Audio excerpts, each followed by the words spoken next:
अभी देश के प्रधानमंत्री आज बिहार में हैं। राहुल गांधी जी भी बिहार में लगातार वोट चोरी की चर्चा कर रहे हैं।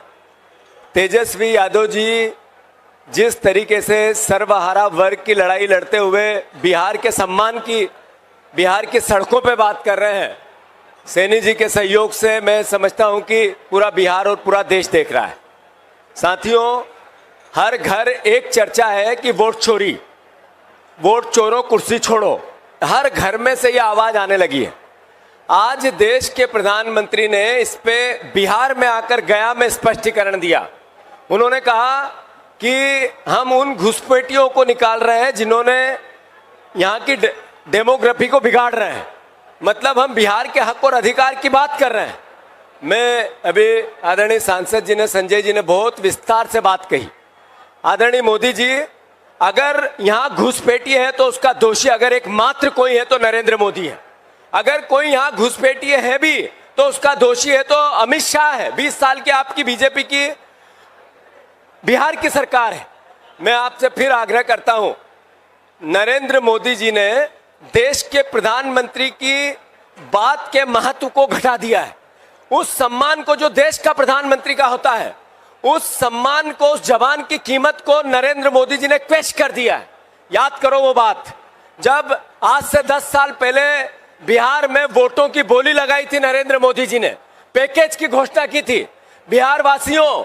मैं आज बिहार के विकास के लिए एक पैकेज घोषित करना चाहता हूं। गया में 10 साल पहले 50,000 रुपए करूं कि नहीं करूं, 60,000 करोड़ रुपए करूं कि नहीं करूं, 70,000 करोड़ रुपए करूं कि नहीं करूं, 75,000 करोड़ रुपए करूं कि नहीं करूं, और अंत में 1.25 लाख करोड़ रुपए विकास के लिए मैं पैकेज की घोषणा करता हूं। मोदी जी, आज आपने उस पैकेज की बात क्यों नहीं की? उस झूठ का जो आपने बोला था बिहार वासियों को क्यों नहीं बताया आपने? मैं मोतिहारी की उन चीनी मिलों की चीनी से चाय मीठी करके पी के जाऊंगा जब मेरा संकल्प पूरा होगा।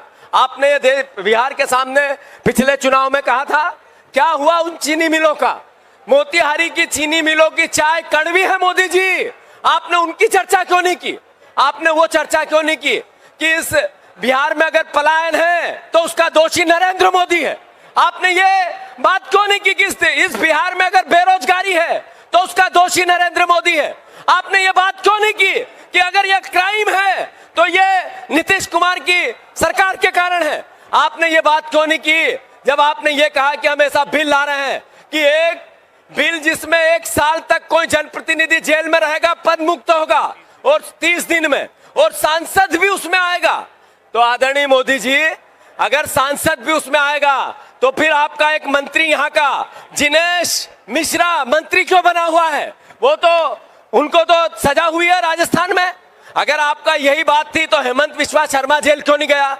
आपकी यही बात थी मोदी जी, तो आपको बताना पड़ेगा कि आपने घट्टी पीसिंग जिस उप मुख्यमंत्री के लिए कहा था, शरद पवार जी के भतीजे के लिए, उसका क्या हुआ? अजीत पवार का, वो आज मंत्री बना क्यों बैठा है? और नरेंद्र मोदी जी, चुनावी बॉन्ड का जो क्राइम भारतीय जनता पार्टी ने किया है, जिसको सुप्रीम कोर्ट ने रोका है, अब वो एक क्राइम है। सबसे पहले अगर इसका कोई जेल जाएगा तो देश का प्रधानमंत्री नरेंद्र मोदी जी और भारतीय जनता पार्टी दोषी होगी। इन लोगों को सबसे पहले पद मुक्त होगा। साथियों, इन सारी बातों से सिर्फ एक बात स्पष्ट होती है, देश को गुमराह करना है और वोटों की चोरी करनी है। वोटों की चोरी करनी है और फिर नए चुनाव में नई बातें करनी है। अगर वोट चोरी होता है, इसका असर किस पे पड़ता है? इसका असर आम जनता पे पड़ता है। अगर आपने वादे किए, पूरे नहीं किए, क्यों? क्योंकि हमें तो सरकार चोरी से बनानी है। नरेंद्र मोदी अगर देश में प्रधानमंत्री बने हैं, राहुल गांधी जी ने तथ्यों और तर्कों से दिल्ली में प्रेस कॉन्फ्रेंस लेके कहा कि 35 सीटों की चोरी स्पष्ट दिखती है कि नरेंद्र मोदी की सरकार चोरी करके बनी है। तो सबसे बड़ा क्राइम तो इस देश की सरकार का है।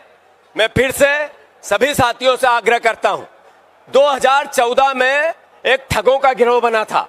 2014 में एक ठगों के गिरोह ने देश की सत्ता हथियाई थी। उन्होंने पहले राज्यपाल को माध्यम बनाया, मणिपुर की और कई छोटे राज्यों की सरकारें गिरा दी। उसके बाद इन्होंने एक नया फलसफा लेके आए जिसको खोखा पद्धति कहते हैं। 600 से ज्यादा विधायक और सांसदों की खरीद फरोख्त उसमें हुई। फिर एक नया क्राइम ये लेके आए जिसमें महाराष्ट्र, मध्य प्रदेश और कर्नाटक, इनकी सरकार को रिसोर्स पॉलिटिक्स कहा गया और विधायकों को एक जगह दल बदल करवाया गया। फिर उसके बाद एक नई पॉलिटिक्स आदरणीय मोदी जी लेके आए हैं कि चुनाव आयोग के साथ मिलकर किस तरीके से वोटों की चोरी की जाती है। जो विरोधी है उनके वोट कम करो और हमारे वोट धीरे से उसी लिस्ट में बढ़ा दो और एक संख्या लेके आओ जिस पे लोग भरोसा करें। वो राहुल गांधी जी ने चोरी पकड़ी है। और आज देश का एक नागरिक, वो किसी दल का हो, किसी पार्टी का, किसी विचार का हो, वो पत्रकार हो, बिजनेसमैन हो, किसान हो, मजदूर हो, सब एक बात कह रहे हैं, वोट चोरो कुर्सी छोड़ो। नरेंद्र मोदी जी, वोट चोरो कुर्सी छोड़ो, ये आवाज बिहार से आ रही है। मैं आदरणीय संजय जी को साधुवाद देता हूं। उन्होंने बहुत विस्तार से बिहार के पूरी परिस्थिति को वर्णित किया और कहा कि अगर इन सब बातों का दोषी है तो नरेंद्र मोदी है। स्पष्ट है, जो गाड़ी का ड्राइवर है इस यात्रा का, वो गाड़ी का ड्राइवर बिहार की खुशहाली के लिए काम करना चाहता है। जो गाड़ी में बैठा हुआ वोट चोरी की बात करता हुआ एक नेता है देश का, वो देश के मूल ताकत, वोट की ताकत को, आम नागरिक के अधिकार और हक को आम नागरिक के पास रखना चाहता है, जिससे लाखों साल तक लोकतंत्र मजबूत रहे। ये मुकेश साहनी जी, जो सर्वहारा सैनी जी, जो सर्वहारा वर्ग की खुशहाली और उन्नति की बात करते हैं, उसके लिए एक कांग्रेस का हमारी सारी पार्टियों का गठबंधन है, महागठबंधन है। 100% जनता चिल्ला के बोल रही है चुनाव आए और महागठबंधन की विजय हो। इस भावना के साथ मैं बिहार की जनता से आग्रह करना चाहता हूं कि 65 लाख वोट अगर यहां से काटे हैं और नरेंद्र मोदी कह रहे हैं कि ये घुसपैठियों के वोट काटे जा रहे हैं, तो इसमें गरीबों के क्यों काटे जा रहे हैं? इसमें दलितों के क्यों काटे जा रहे हैं? इसमें वंचितों के क्यों काटे जा रहे हैं? वो बेरोजगार जो दूसरे राज्यों में है, यहाँ के निवासी है, उनके वोट क्यों काटे जा रहे हैं? इसका मतलब है आप बिहारियों को घुसपैठिया कहना चाहते हो, दलितों को घुसपैठिया कहना चाहते हो।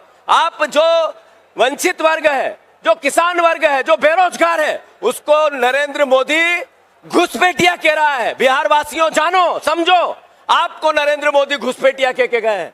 इसका बदला बिहार की जनता लेगी। मैं फिर से चुनाव आयोग की भी इस वक्त निंदा करूंगा। जो चुनाव आयोग ने प्रेस कॉन्फ्रेंस करके बीजेपी के पन्ना प्रभारी जैसा व्यवहार किया देश के सामने, यह अलोकतांत्रिक है। उन पर महाअभियोग आना चाहिए।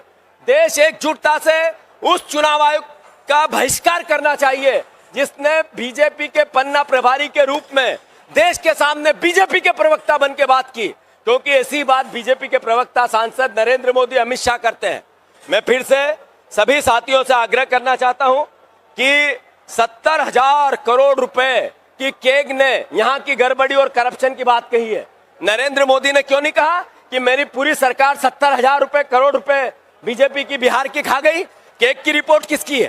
केक की रिपोर्ट बीजेपी की है और 70,000 करोड़ रुपए सत्यापित किया बीजेपी केक की रिपोर्ट में। तो नरेंद्र मोदी जी, आपने उसकी बात क्यों नहीं की? क्यों नहीं कहा कि 70,000 करोड़ रुपए की चोरी मेरी सरकार ने की यहाँ की बिहार की? यह सवाल बिहार की जनता के बीच में है और इसकी आवाज राहुल गांधी है, तेजस्वी यादव और हमारे मुकेश सैनी जी है। धन्यवाद। और ऐसी खबरें देखने के लिए सब्सक्राइब बटन को दबाएं, फिर बेल आइकन की घंटी दबाएं। अपना भारत को बचाने के लिए बहुत जरूरी है। हर खबर को शेयर करें, लाइक करें, कमेंट जरूर करें। शुक्रिया।